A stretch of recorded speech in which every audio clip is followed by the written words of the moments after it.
Thanks for having joined us. I think, and firstly, welcome to Jonathan Massey. We're obviously going to turn the screen on and say hello. Jonathan has joined us about 2 months ago now. With an illustrious career, he's done about 6 or 7 years with Palatine. Last couple of years with Ardenton, working with PE houses to identify potential investments, and he's now joined Rowan to work with Chris on both looking at the supporting the private SMEs and developing a next phase of growth, and particularly around how an NED can help them on that journey. So what you'll be seeing next year is a program of these events that we're going to specifically think about some of the challenges and some of the opportunities that SMEs are going to face, and how we can bring in a suite of NEDs like David Roberts, who can help give them some understanding, put a bit of colour and hopefully a bit of excitement, and come up with new words like VUCA that we can all learn from. Yeah, you'll be seeing a little bit more of Jonathan as part of our NED programme. But just to recap for those who don't know, from a Rowan perspective, obviously from our side, we're here to support the SME when it comes to delivering growth plans. We're all about finding the right leadership talent, but equally I think we do more than that. We're helping owners really understand how to design their strategy and deliver that strategy, and an important part of that is the NED, and hence the reason that we're going to be investing heavily in that next year. Which brings us on to today's topic, which is growing your business during uncertain times. And I can't think of any time more uncertain than the current time, or a time actually when you're sitting like yesterday, waiting for an announcement that's going to have such an impact on what you do personally as an individual over Christmas, then getting told by the government they're not going to come up with the answer until today. But it's just quite interesting, just how we've got to where we are at the moment. And therefore, when we took that in the business context, when we're all creating plans for next year, even from Rowan's perspective, my own perspective, looking at next year's plan, and just trying to work out how much visibility you have and what the 3 month, 6 month, 12 month, and God forbid, a 2-year plan might even look like. So I'm really looking forward to hearing from David today. He'll tell you a bit more about himself, but particularly around this VUCA of how do you create a plan when there's volatility, uncertainty, complexity, and ambiguity. So Dave, I'm not going to take too much time because I'd rather we hear from you, not me. But yes, over to you, Mr. Roberts. And if you could just tell us a little bit about yourself, and then Chris will pick up. Okay, that's great. Thank you. Ladies and gentlemen, good evening. It's a pleasure to meet you all virtually. That's the norm nowadays, unfortunately. My role, as Paul suggests, is working as a non-exec director, usually in a non-exec chair role, and totally actually with SME businesses. My background is a degree in business and marketing, then got in a sales role, built a business in the packaging sector, did various things with that business, but ultimately reversed it into a larger company, which we then took. I was made CEO of that business, and ultimately we grew it to a business, a group of businesses turning over about £100 million. I sold that business. Well, I was responsible for selling that business about 16 years ago. And after doing a couple of interim jobs, again in the packaging industry, I started a role which I guess was fairly unusual at the time. I was still sort of in my early 40s, but I started a career working as a non-exec chair.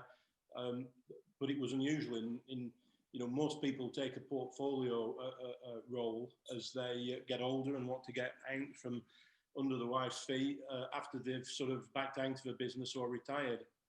But what I enjoyed was actually getting involved in businesses that had very high growth potential. And the non-exec chair role really appealed to me because obviously I was then getting involved in businesses across a number of different sectors, but doing really what I was good at and what I enjoyed, working with owner managers, having been an owner manager and understanding that dynamic, and understanding where the inflection points were in businesses around helping to build the business, developing strategies, putting management teams in, and then pulling all that together and obviously starting to drive the business forward. So that's what I've enjoyed doing. And effectively, I've done that now for the last sort of, well, since we came out of the business for about 16 years. Had a reasonable amount of success across different sectors, so automotive, engineering, facilities management, and technology businesses. So that's sort of a little bit about my background. As Paul mentioned earlier, I mean, you know, this is all about growing businesses in uncertain certain times, and the term VUCA, you know, volatility, uncertainty, complexity, and ambiguity is what I think we're all sort of struggling with at the moment in businesses. The term VUCA was actually originally founded by the American Navy SEALs, because that was the philosophy that they engaged when they went into any sort of situation. They had a VUCA situation, and that is how they faced it and how they managed it.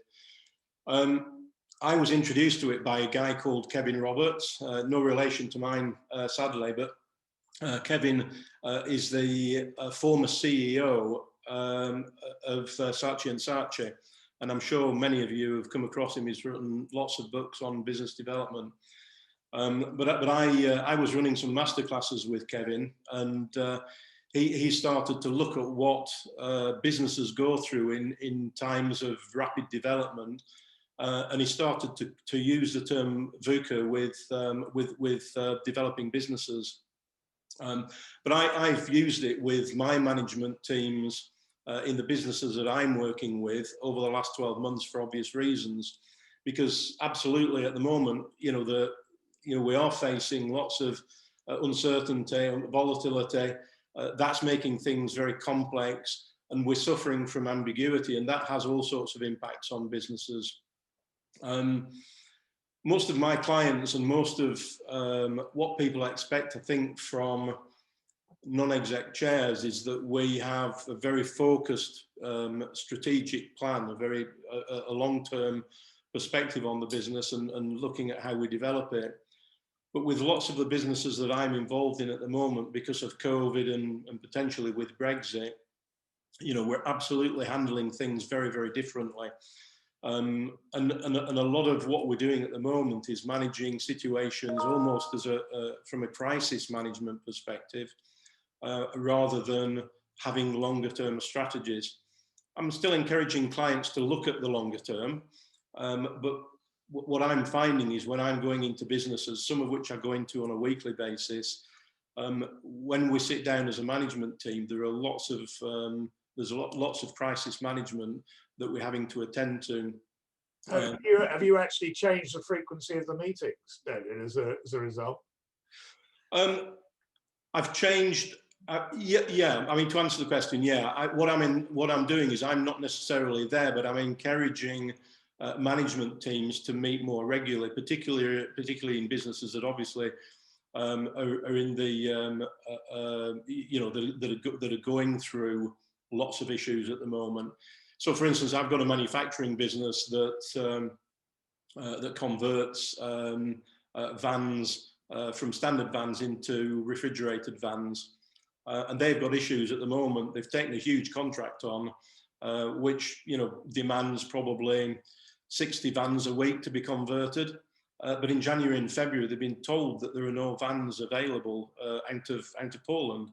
And that's because they've been on, they've not been stocking because of COVID. They haven't been able to get the build numbers, so there are no vans available. So obviously that's something that we need to react to very, very quickly.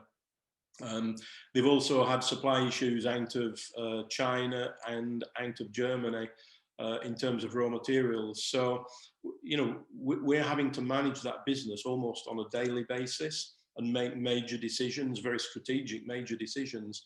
So, you know, we've a workforce of sort of 70 people that work on the conversion side of the business.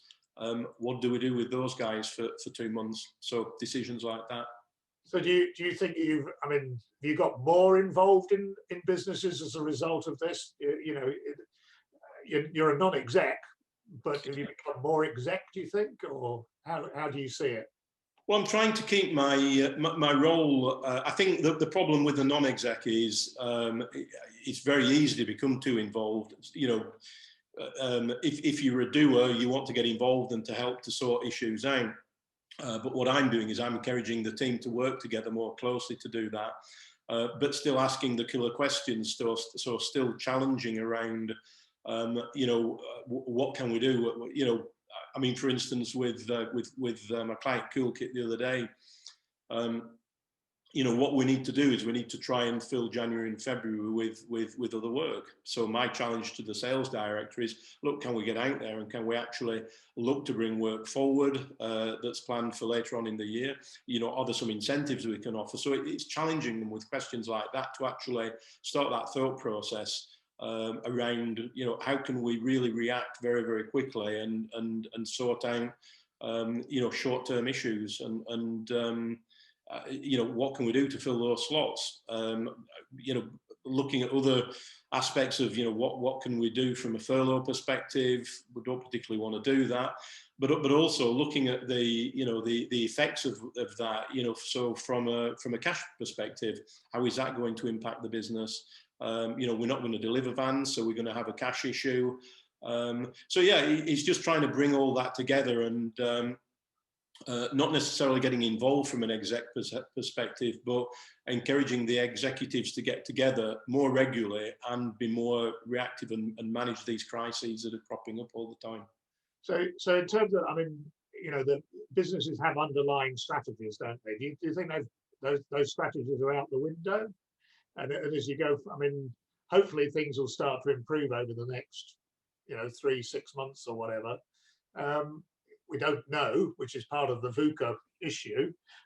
It's all very volatile, and you know, we've got Brexit thrown into the equation as well now, of course. But so, I mean, in terms of that sort of reactivity, clearly you've got to respond to the short term, and I guess people have done that, and there's a need to must about that.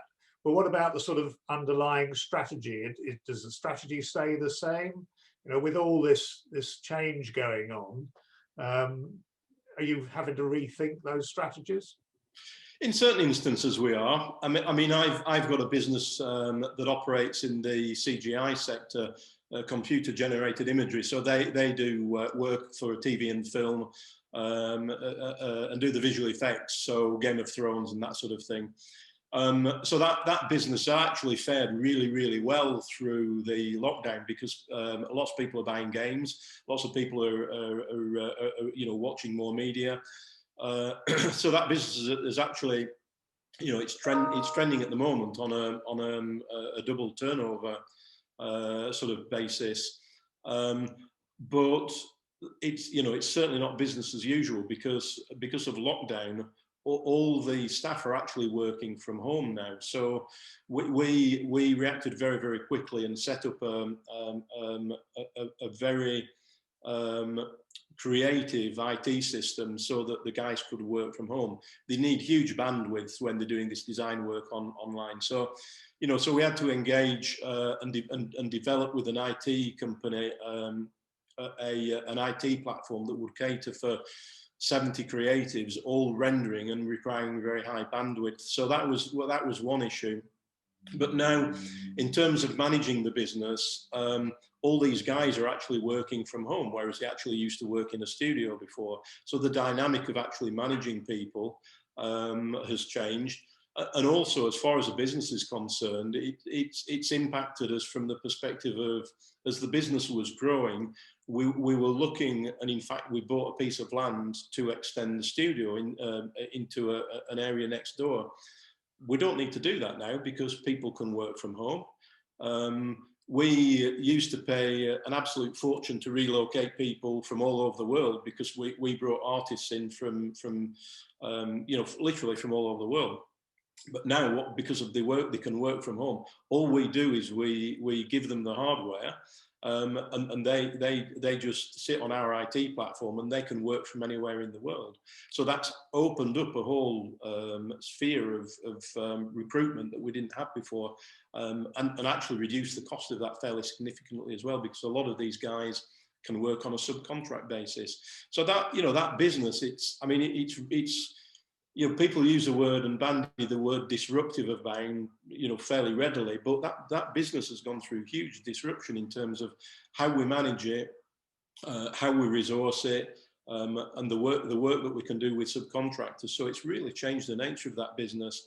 So in that particular business, the strategy has totally gone out of the window in terms of where we're going with the business and what we'll do with it and how we'll develop it.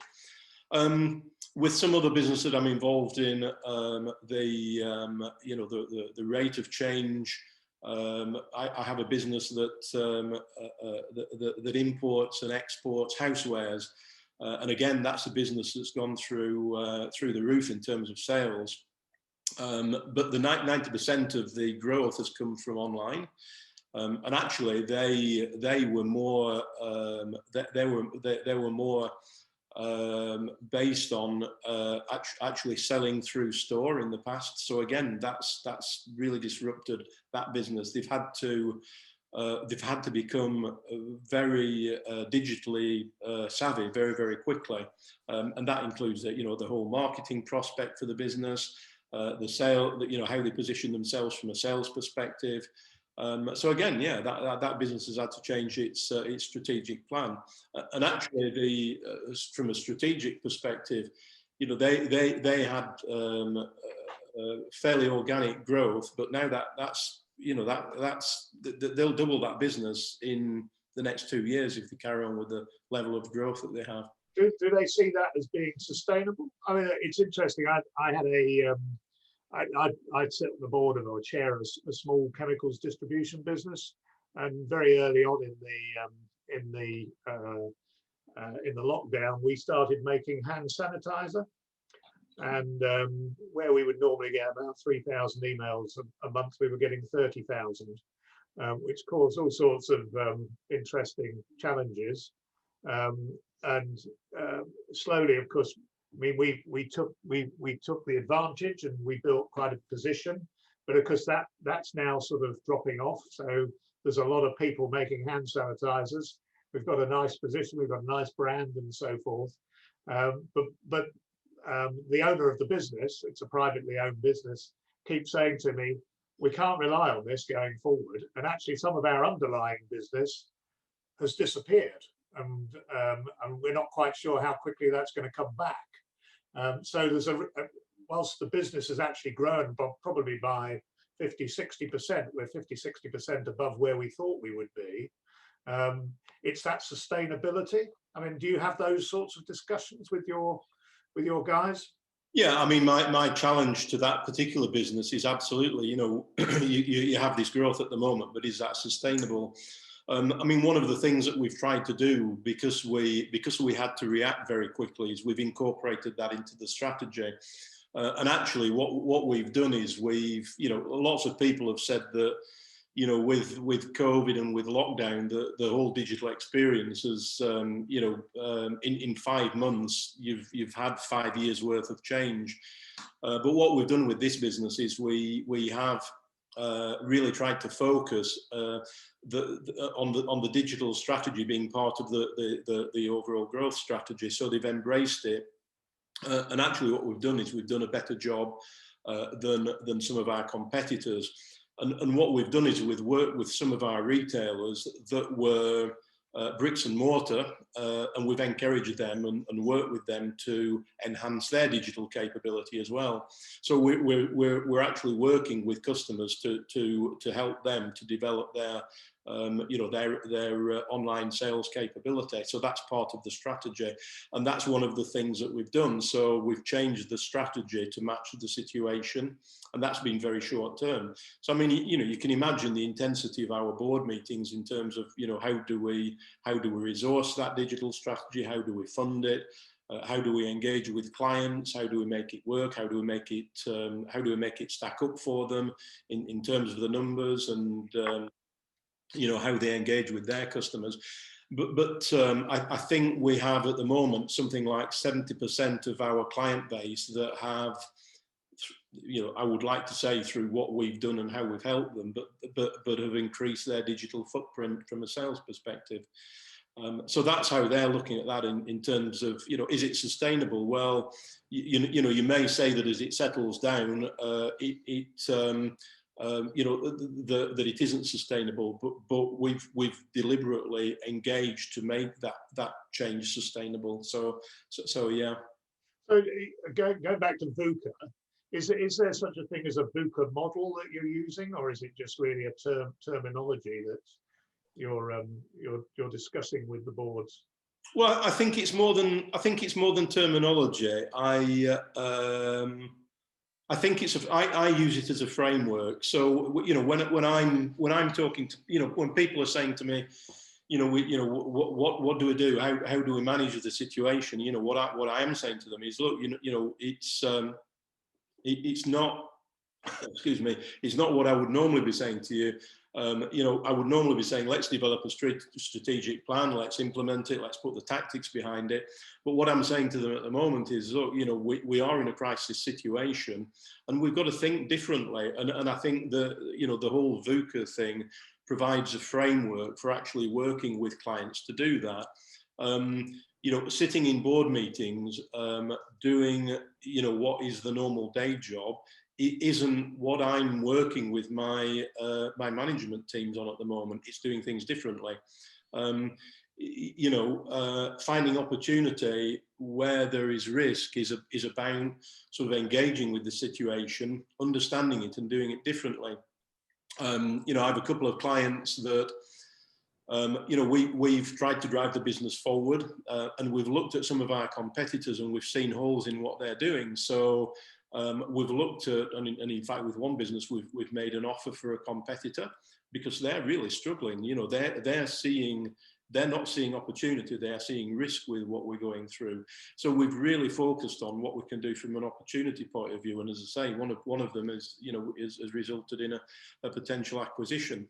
Where there hasn't been acquisition, what we've done is we've looked at some of our competitors' clients, and we've really tried to understand where they're not servicing them well. And generally in an industry, you can see which clients aren't being serviced particularly well. So we've approached some of those competitors' clients, and we've actually picked business up because we have a different angle on it. We have a different process around how we're engaging with them, and they actually really like that sort of level of engagement. So it is about finding these opportunities, and it is about maximizing them. And I think every business that I'm involved in has had challenges. Some of them have been pretty lucky in terms of, I'm non-exec chair of a logistics business, and that business has gone crazy because obviously everything's gone online. So logistics, and they do online fulfillment for retail brands. So their business has gone through the roof. The business that I mentioned in CGI has, they've capitalized on the obvious growth there. But some businesses like Coolkit, they've really suffered with COVID, and they've had issues around supply. But equally, that is one of the business where we've looked at an acquisition opportunity, and we've really focused on identifying some of the targets. So although there's issues in the business, and it's very easy to be very inward looking and think, we're having a tough time here, guys. We've tried to maximize the opportunities, and I think that's what I'm encouraging all my clients to do. I think it's really. I was talking to a business this afternoon actually around. They make retread truck tires, and they were saying their business has gone through the roof over the last few months. They are so busy. They're actually into sort of next year's budgets a month ahead because they hit their budget some time ago for this year, and they're now starting to think about how they're going to cope with the new demand for retread tires, because a lot of the makers of new tires shut down their operations or reduce their operations, and suddenly there is a shortage of new tires out there for trucks, for trucks and buses. So they have this great opportunity, and they've been trying to push the concept of retreads being as good as tires. And there's always been a sort of a little bit of a skepticism as to whether that would be the you know, that it's appropriate to do that. But suddenly people have got to buy tires, so retreads are going in there, and there's all sorts of environmental arguments around them as well. So this is a great opportunity for them, which they're really starting to focus on. So the market has pretty much changed overnight for them, which I think it is fascinating. I guess a lot of businesses will have had that similar sort of situation where they're faced with a big change in the way their market is behaving, and digital is sort of one of the, you know, clear routes. You know, get yourself online, get yourself out there digitally, and so on, and make sure you build your skills base in that area. But there are so many opportunities, and you know, the Coolkit business looking at an acquisition is part of that, isn't it? Because people are reflecting on their, I mean, certainly private businesses, people will be reflecting on whether they want to stick with those businesses as well. Yeah, I think you're right, and I mean, you know, capitalising on these opportunities is, you know, is very much about people as well. So when you look at, for instance, Real Time, the CGI business, you know, we've brought people into that business because whilst they're good at CGI, and you know, they're very capable around the technology that they employ, actually engaging with, you know, in this instance, he's not a non-exec, but he's come into the business as a consultant to work with us on developing the IT platform for the, you know, the huge demand that we had from the artists that are going to be working from home. With 3P, with my logistics business, the 3PL.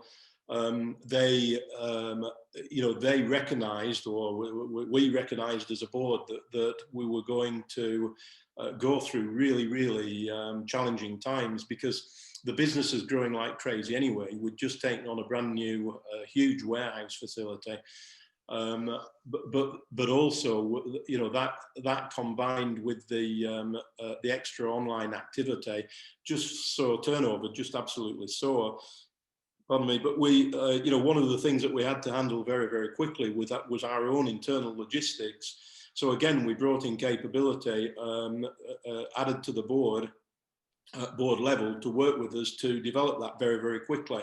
And you know, I think that's been key to a lot of the success that we've had in some of these businesses, where we've recognised that, you know, we have limitations in our skill set, and to actually, you know, embrace that capability very quickly. We brought people in. So, you know, the non-exec, you know, chair, you know, he should be prepared to look outside of his, you know, board capability and say, look, we need help there. We you know, recognizing that we need help and bringing that help in, and then leveraging that to, you know, to create these opportunities very quickly and give you a competitive advantage has been one of the things that certainly I've learned that, you know, to do, you know, very quickly. So I mean, just keeping on people and the way they behaved in the crisis that we're in. I mean, it's been going on for an awful long time now, isn't it? But how, in terms of behaviours, how have you seen people behave?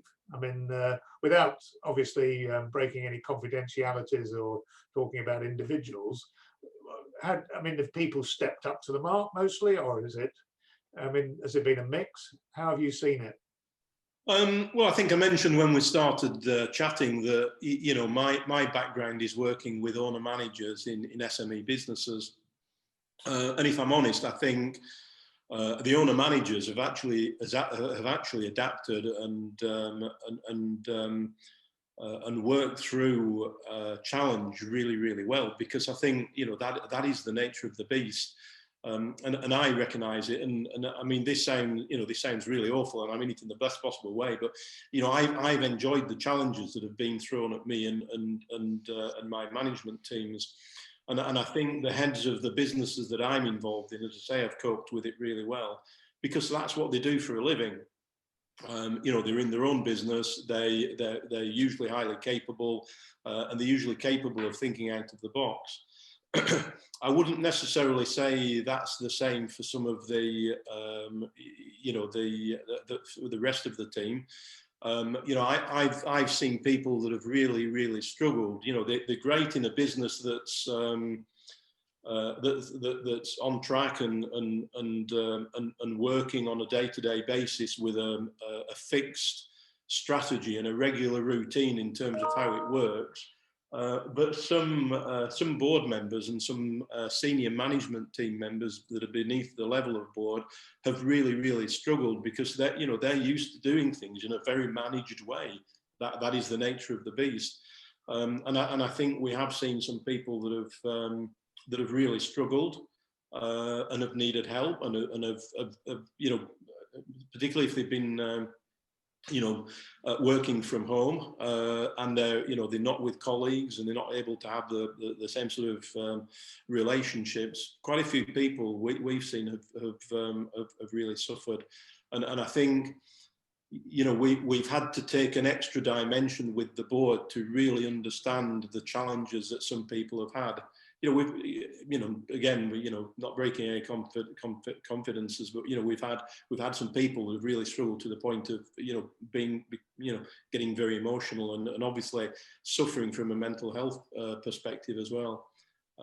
So it has been quite significant as that. I think, you know, the whole mental health terminology is being bandied around, but I mean, you know, when you actually see it in some, you know, very loyal, very dedicated members of staff, it's pretty heartbreaking.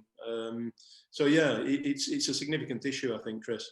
Sorry, go on.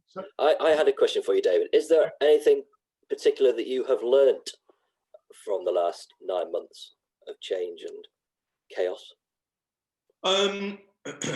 I think I've learned a lot about myself, I think, for one thing, because you know, I think I've been working from home. As I say, I've generally sort of quite enjoyed the challenge, but all the working from home, I'm very much a people person, so not being hanged in front of clients and friends and colleagues has been an issue. And I think, you know, certainly in the first lockdown, I think my, I guess, you know, to use the term, I think my mental health suffered a little bit as well. So having to deal with that and deal with the different situation, and how you, yeah, I think, you know, I'm a great believer in if, you know, if you're going to try and understand other people, you've got to start by trying to understand yourself first. Yeah. And really understanding how you're reacting to a situation, and why something might not be right for you or might not be working, or what issues you're suffering. So yeah, I think more self-understanding and being able to relate to other people. I think it's very easy in a business as a chair to be you know, lots of chairs, probably including myself, when you've been involved in lots of businesses, work off gut feeling and gut instinct, and sometimes I think, you know, you've to look beyond that, and really sort of understand how people are reacting to situations. So yeah, I've learned that. I think I've learned a lot about challenging boards as well. I think it's been good. I think, you know, there's been a real focus on the challenge. And I know that's what every non-exec chair will say they do. We challenge, but this situation has been, you know, really challenging, and we've really gone to town on it. So, yeah, you know, I'm asking, you know, why would we do that? You know, what will happen? What will be the consequences? You know, the real challenging questions, and really getting to the bottom of problems. So yeah, so that good question, Tim. One more, if I may. Have there been any surprising benefits that you've seen over the last 9 months that 9 months ago there's no way you would have predicted, but now looking back you've thought, crikey, I would never have predicted that would have happened? I think the severity of some of the stuff that's happened has made some of my owner managers think differently. You know, owner managers can be very they can be very focused on their own opinions, shall we say. So for instance, if you look at the business where all the artists are working from home, you know, we've got a studio that's empty. There's probably about 3 people working out of there, and about 60 or 70 people working from home. my owner manager, and I'm not telling him, you know, this is not a confidential thing, you know, he would readily, if he was sat on this panel, he would readily sort of agree. He would never ever have considered that for more than a second a month, 12 months ago. But now he wholly embraces it, and I think every business I'm involved in, as I say, they're all owner managed businesses, even though they may have quite quite good boards around the owner manager. They're all looking at different ways of doing things. You know, whether it's going more online, or whether it's the whole working from home thing. I think the whole people thing, people-centric's become more relevant to businesses because of what's happened. We found that it's actually kind of given people courage to try new stuff. Absolutely. You know, because the outside is so awful, it's almost made people think, right, well, let's try this, and we've really enjoyed. It's almost made it more vibrant, and people more open to trying new stuff. It's been very interesting from our side. Yeah, I would agree. Tim, just on that, is there a particular culture in the business that you're in that encourages that, do you think? Well, I don't know. I'm working in a company that makes and designs knitwear for supermarkets in the high street, and they have been very much fixed in their ways in terms of seeing the product. So what we do is we are a design house. We design product. We then show that to our customers. But up until 9 months ago, they were absolutely insistent on seeing the product and feeling the product from the very start, which obviously meant we were incurring massive travel costs. You know, whether we were having to go to Hong Kong or Bangladesh or indeed London or wherever. But now they are so much more open to doing this, Zoom calls. So the first stage of development has entirely been on screen. So our travel costs have just disappeared, and they're so much more open to doing that. But it's also opened the opportunity for us to move from where we are. Where we are currently is we're near the Arndale. We're in a very kind of open plan, kind of barn style top floor, which costs us a fortune. We've always wanted to basically move to a tin box in a warehouse, and we've always thought, no, we can't do that. It's absolutely key that when the customers come here and we're developing and designing, this is part of the mood. But they don't come to us anymore, so it doesn't matter. So it gives us an opportunity to completely move the business to a different area of Manchester, you know, say to Wythenshawe or whatever, which will again cut our costs. So it's really forced our customers. It's things we've wanted to do, but the customers haven't wanted to do it. And obviously we're customer focused. If the customer doesn't want to do it, to a point, you can force them, but to a point, if they want a certain thing, you have to provide it. But now it's helped them, as it were, see the light, I suppose, and we're able to reduce our costs, I think, over the next few months without a doubt. It's been great. It's almost educated the customer, which is great. So Tim has led the way by throwing in some questions. Are there other people who want to ask questions as well of David, or you're happy me continuing the discussion with him? Just on one, David. Yeah. In terms of the people working now I think we've got a world where we're all starting to realise that actually there is going to be a balance of work from home as well as in the workplace. What have you seen in terms of what people have done to sort of really get the balance right, and learning that you've seen, or sort of adaptations you've seen of how businesses have thought about the way they manage people now? Just a very quick insight for ours, for example, we've been in bubbles for the last 4 weeks as teams, and whilst it's got advantages in people, therefore being able to work from different places, different environments, but still come together, the disadvantage, we've kind of lost that community spirit. We've always gone to places as a team, it's a whole group, we've done things together. We haven't had that chance to do it, so we're trying to work our way out of how do we get the balance right, and how do we keep the community feel within Rowan. What have you seen, and what changes have you seen that have worked out there? Well, as I mentioned in reply to Tim's question, a lot more people are becoming a lot more centric to businesses because of what's happened. So I think I mentioned my own mental health earlier on. Probably a year ago, I wouldn't have even gone there. But I think that's something that people fairly, I've had a conversation today with a guy in the business that I'm in today about, and he said, look, yeah, I've really struggled with this, the whole mental health thing's really affected me. So people are more open to talking about it, and I think they're more receptive to, people are more receptive to listening and working with people around those issues, whatever those issues may be, and how you may resolve them. So I think the whole people thing has become more of a focus. In terms of what some of my businesses are doing around accommodating working from home, some people actively want to work from home more, and some people don't. So finding that blended approach and allowing more flexibility around working from home, I think that's moved forward. It's probably moved forward in 10 years, in 10 months, that whole change. I remember reading in some of the business review journals, probably 4 or 5 years ago, that the business communities would like a trend towards being able to work from home and more flexibility and more relaxed working environments. But as I say, I think that's moved forward in leaps and bounds because of COVID. So I think it's a real advantage and an opportunity for much more flexible working styles.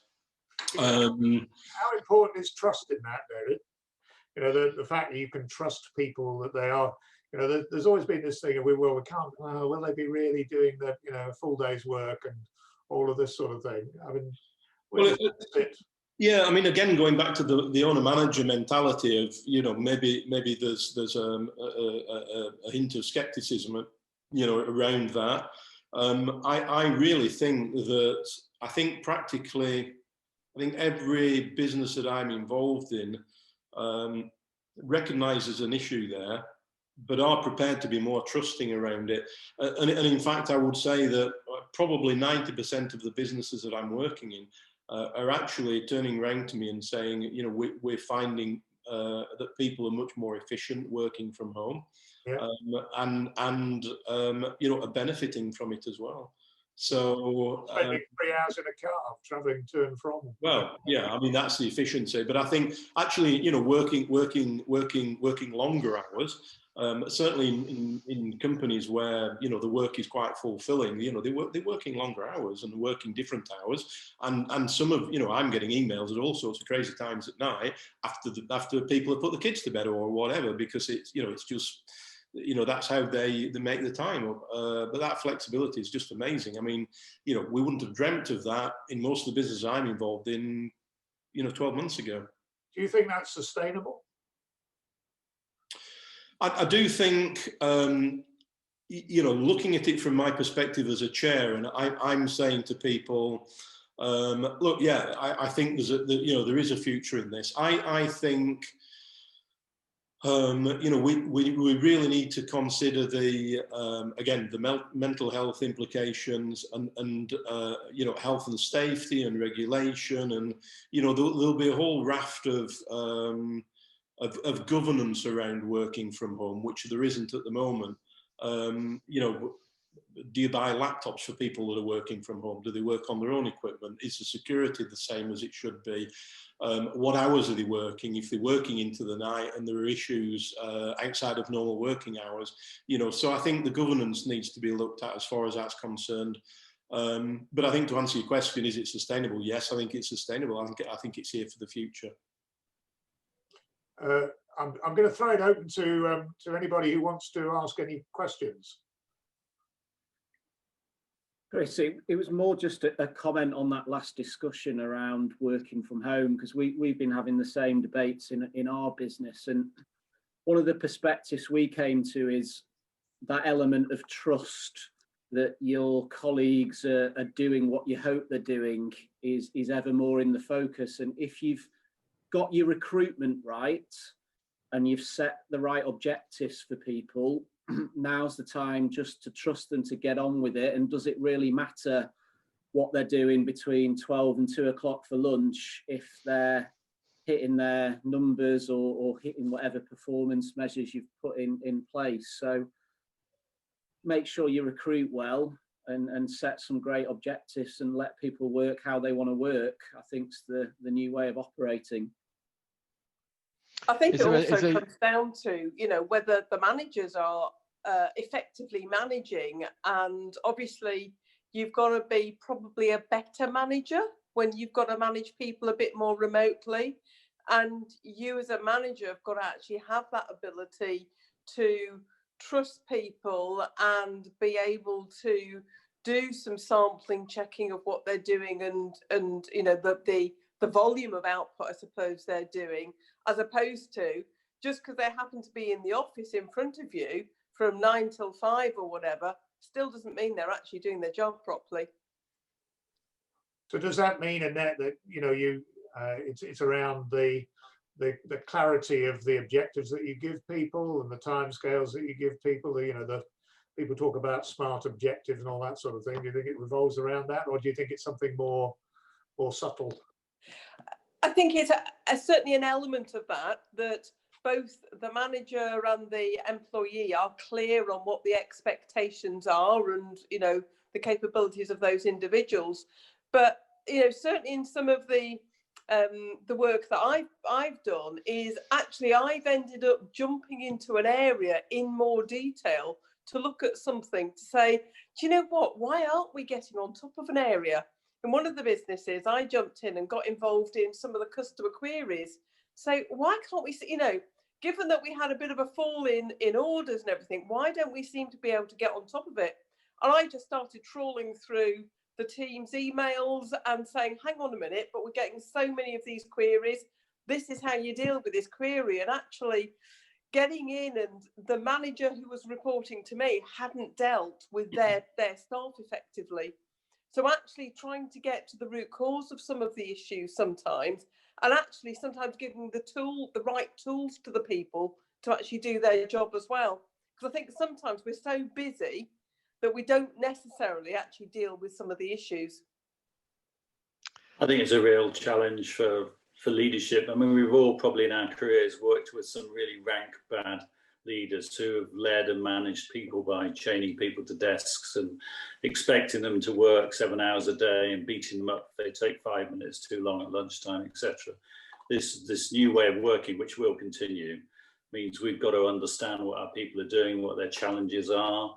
We've got to support them to get the job done and to be judged on output and impact, as opposed to being judged on time served.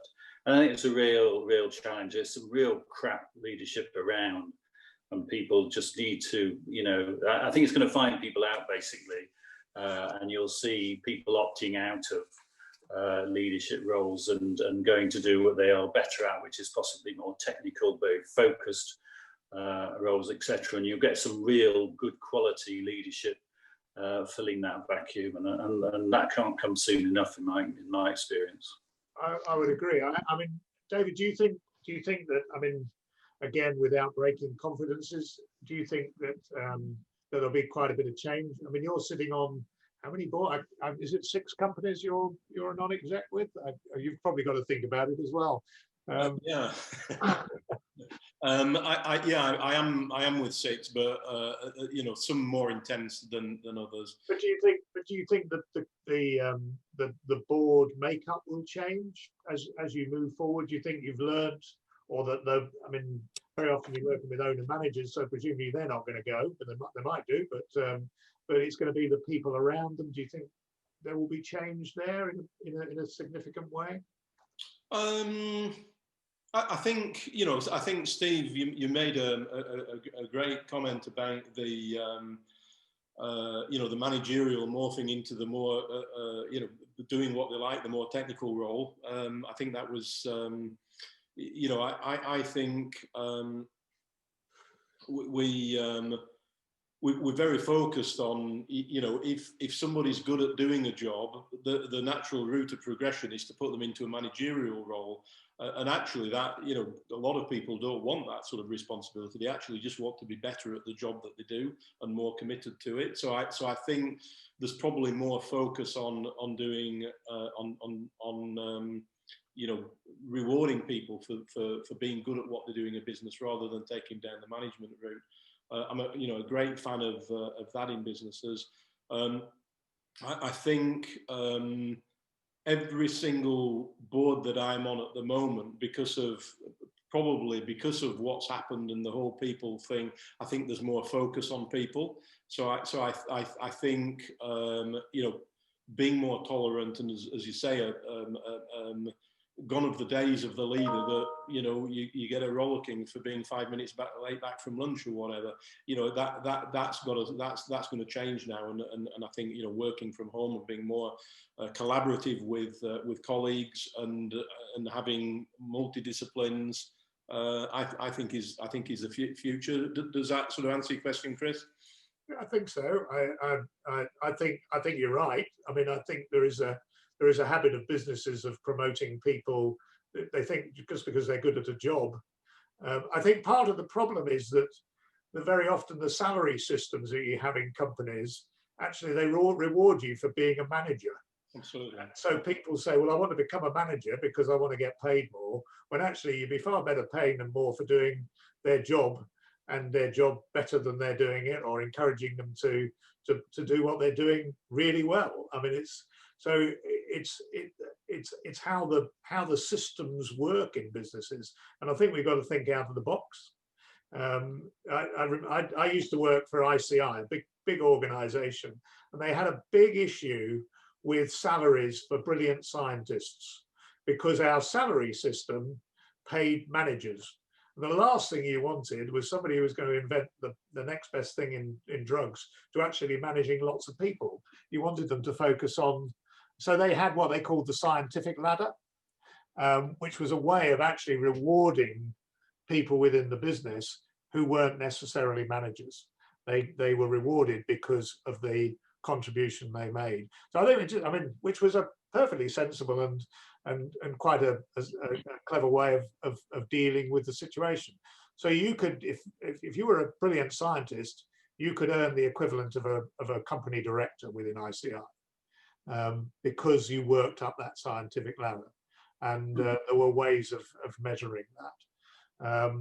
I think that was quite a formal process, but actually having informal processes that help achieve that, I think, is really important. So it's a rewarding value, isn't it, in a business, rather than what the person actually, what their job is, in a sense. Yeah, absolutely. If you think about the NHS, it's probably the biggest example of this, where they classically promote very clever, very talented people who are great at what they do into managerial roles. They're a 10 out of 10 clinician, they're a 5 out of 10 leader. So the NHS is getting an average of about 7.5. Stop it. Get them doing what they're 10 out of 10 at. Let's get real value for money. That's why the NHS is in, Chatham House rules here. The NHS is in such a mess. It's not because people aren't motivated to do and they really care about what they're doing and all that stuff that we hear. It is because they don't know how to organise themselves, and the clinicians don't know how to lead and motivate people that work in the sector. So we've got such a chronic problem with leadership in the NHS. I would agree, and I think businesses have, we're all starting to think in very, very different ways, aren't we? And and having a strategy that is flexible, that where you're light on your feet, where you can adapt quickly, all of those things are really important. Where you can respond to people's needs quickly, you can support them in their development in the right way.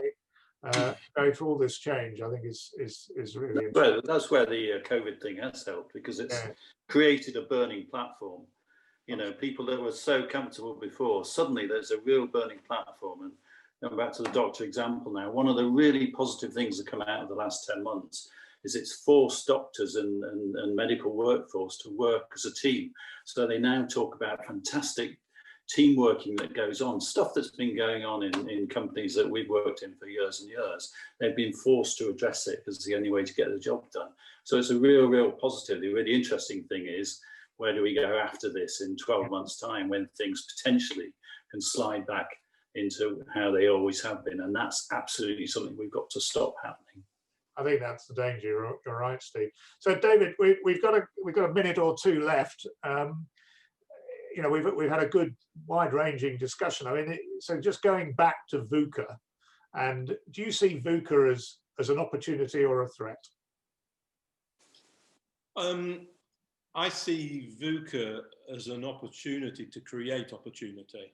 I think, you know, recognizing that it's not business as normal at the moment. You know, I try to do that with boards anyway. I try to get them to think innovatively and creatively. That is my nature. That's what I did before we started to go into COVID. But I think there's more emphasis on that at the moment, and you know, using all these strange circumstances to create opportunities and discover opportunities that exist, but just by thinking creatively. You know, I agree with Steve in terms of, you know, COVID being a huge disruptor around, you know, people in businesses, and it's not just people. You know, it's finding opportunities that are there, and you know, I've tried to discuss and sort of express what some of those have been in other businesses, but there are opportunities there. Absolutely, there are. Yeah. Just on that, David, just very quickly then, in terms of this innovation piece, is there anything, again, when you're trying to get boards to think differently, that you've applied that have made boards think differently? Any sort of hints or tips of how to try and do that? I think you know, innovation to me is a mindset, and you know, we talked earlier about what is VUCA and how do I use it. I think it's a framework.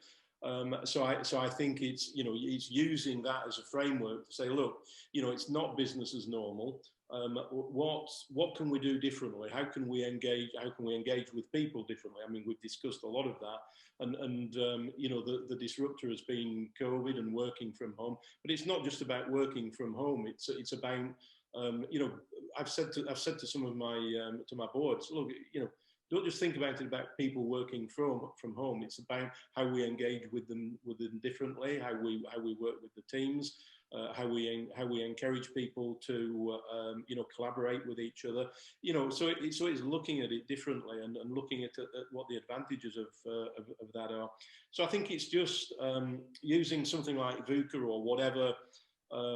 You know, whatever framework it is that actually works for your business, and engaging with it. And deep diving the issue, you know, talking about it and really having time to you know, to deep dive it, I guess. Yeah, I think innovation, you know, people talk about we've got to be an innovative company. Actually, innovation is lots and lots of different of small things that come together to make you an innovative company. You don't have to have the great sort of sudden, you know, we're going to change everything overnight. It's actually dealing with as you are doing, as you talked about, David, dealing with the day-to-day, coming up with innovative solutions, trying them out, testing them, and then moving them forward and establishing them as part of your culture and within the business or your business practices. And having an open mind. And having an open mind. Innovative business. Sorry, Tim, go on. And having an open mind as well. Encouraging people to be having an open mind and not feeling, you know, having fear to say what they think. That's I think that's absolutely right. Okay, well, we're going to finish there. There is a recording of this if anybody wants a copy, and we've got people who haven't attended who will get copies as well. David's agreed that if anybody's got any questions or wants to make contact or whatever after the event, if you send an email to me or to Paul or anybody at Rowan, we will put you in touch with David, and you can continue the discussion. If you've got plenty of room for plenty more non-exec roles, haven't you, David? You've only got 6. Well, no, with working from home, I can probably manage them. Yeah, it'll be a bit easier. Okay, I thought you were going to Sheffield 2 days a week for me. I'm here. I'm in Sheffield. Yeah. So you got to do that. You haven't got any more space, David. You're done. No, I think you're right. Sure. Anyway, my wife agrees with you, Paul. Thank you. Anyway, thank you very much for attending this evening. It's been great to see everybody, and I hope you enjoyed the discussion. I think it's been a really good one. And David, thank you for your contribution. You're very welcome. Great to meet you, everyone, and thanks for your time. Okay, cheers. Have a good evening. Nice to view, David. Yep.